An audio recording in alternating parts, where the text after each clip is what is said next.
FIFA ವಿಶ್ವಕಪ್ನಲ್ಲಿ ಮತ್ತೊಂದು ಅಚ್ಚರಿಯ ಫಲಿತಾಂಶ ಹೊರಬಿದ್ದಿದೆ. ಗುರುವಾರ ತಡರಾತ್ರಿ ನಡೆದಿದ್ದ ಪಂದ್ಯದಲ್ಲಿ 24ನೇ ಶ್ರೇಯಾಂಕದ ಈಕ್ವೆಡಾರ್ ತಂಡ 4 ಬಾರಿಯ ವಿಶ್ವ ಚಾಂಪಿಯನ್ ಜರ್ಮನಿಗೆ ಆಘಾತವನ್ನು ನೀಡಿದೆ.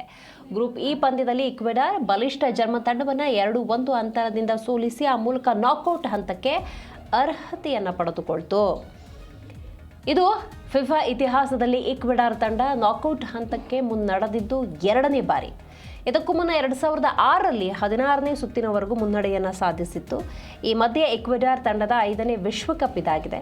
ತೀವ್ರ ಪೈಪೋಟಿಯಿಂದ ಕೂಡಿದಂತಹ ಈ ಪಂದ್ಯದಲ್ಲಿ ಈಕ್ವೆಡಾರ್ ತಂಡದ ಆಟಗಾರರು ಆತ್ಮವಿಶ್ವಾಸದೊಂದಿಗೆ ಪ್ರದರ್ಶನವನ್ನು ನೀಡಿದರು. ಪಂದ್ಯದ ಗೆಲುವಿಗಾಗಿ ಅಂತಿಮ ಕ್ಷಣದವರೆಗೂ ಕೂಡ ಹೋರಾಡಿ ಯಶಸ್ಸನ್ನು ಕಂಡರು.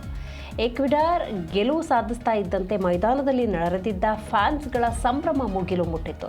32ನೇ ಸುತ್ತಿಗೆ ಮುನ್ನಡೆಸುವುದಕ್ಕೆ ಈಕ್ವೆಡಾರ್ ತಂಡಕ್ಕೆ ಈ ಪಂದ್ಯ ಗೆಲ್ಲಲೇಬೇಕಾಗಿತ್ತು. ಪಂದ್ಯ ಪ್ರಾರಂಭವಾದ 2 ನಿಮಿಷದಲ್ಲಿ ಜರ್ಮನಿಯ ಲೆರಾಯ್ ಕೇವಲ ಗೋಲು ಗಳಿಸಿದಾಗ ಈಕ್ವೆಡಾರ್ ಸೋಲು ಖಚಿತ ಎಂಬಂತೆ ಭಾಸವಾಗಿತ್ತು.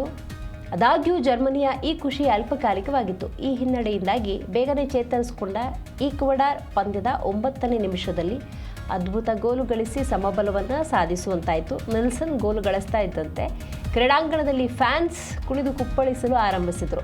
ಮೊದಲಾರ್ಧದ ಉಳಿದ ಅವಧಿಯಲ್ಲಿ ಎರಡೂ ತಂಡಗಳು ಮತ್ತೊಂದು ಗೋಲಿಗಾಗಿ ತೀವ್ರ ಹೋರಾಡಿದ್ರೂ ಯಶಸ್ಸು ಸಿಗಲೇ ಇಲ್ಲ. ಸಮಬಲ ಸಾಧಿಸಿದ ಜೋಶ್ನಲ್ಲಿ ಈಕ್ವೆಡಾರ್ ಪರ ದ್ವಿತೀಯಾರ್ಧದಲ್ಲಿ ಪ್ಲಾಟಾ 77ನೇ ನಿಮಿಷದಲ್ಲಿ ಮೊದಲ ಗೋಲು ಕಲೆ ಹಾಕಿದರು. ಕಾರ್ನರ್ ಕಿಕ್ ಅವಕಾಶವನ್ನು ಬಳಸಿಕೊಂಡು ಅದ್ಭುತವಾದಂತಹ ಗೋಲನ್ನು ಗಳಿಸಿದರು. ಇದು ಅವರ ತಂಡವನ್ನು 2-1 ಮುನ್ನಡೆಗೆ ಕೊಂಡೊಯ್ತು. ಇದಾದ ಬೆನ್ನಲ್ಲೇ ಈಕ್ವೆಡಾರ್ನ ಆಟಗಾರರು ಜರ್ಮನ್ ಗೋಲ್ ಪಟ್ಟಿಗೆ ಹಲವು ಬಾರಿ ದಾಳಿಗಳನ್ನು ನಡೆಸಿದ್ರು. ಅಲ್ಲದೆ ಜರ್ಮನ್ಗೆ ಯಾವುದೇ ಅವಕಾಶ ನೀಡದಂತೆ ಈಕ್ವೆಡಾರ್ ಜಾಣತನದಿಂದ ಆಡಿತು. ಹೆಚ್ಚಿನ ಸಮಯ ಉಳಿದಿದ್ರೂ ಜರ್ಮನ್ ಆಟಗಾರರು ಗಮನಾರ್ಹ ಪರಿಣಾಮ ಬೀರುವಲ್ಲಿ ವಿಫಲರಾದರು.